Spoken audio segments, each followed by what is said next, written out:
So we're going to talk about carbon monoxide and its health effects, common routes of injury, and exposure limits. Carbon monoxide is a flammable, odorless, and colorless gas which can cause sudden illness and death. Carbon monoxide is found in fumes produced anytime you burn fuel in cars or trucks, small engines, stoves, lanterns, grills, fireplaces, gas ranges, and furnaces. Carbon monoxide can build up indoors and poison people and animals who breathe it. Exposure to carbon monoxide causes hypoxia by decreasing the ability of the blood to carry oxygen to vital organs such as the heart and brain. Carbon monoxide can affect the body if it is inhaled or if liquid carbon monoxide comes in contact with the eyes or skin. Inhalation of this gas may cause headache, nausea, dizziness, weakness, rapid breathing, unconsciousness, and even death. Skin exposure of liquid carbon monoxide may cause frostbite type burns.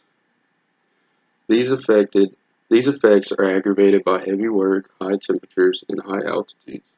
Carbon monoxide may aggravate heart disease and artery disease. It may cause chest pain in those with pre-existing heart disease. Pregnant women are especially susceptible to the effects of increased levels of carbon monoxide. High concentrations may be rapidly fatal without producing significant warning symptoms. Every year, 430 people die in the U.S. from accidental carbon monoxide poisoning. The American Conference of Governmental Industrial Hygienists threshold limit values. Threshold limit values are the amount of chemicals in the air that almost all healthy adult workers are predicted to be able to tolerate without adverse effects. 25 parts of carbon monoxide per million parts of air, averaged over an 8-hour work shift.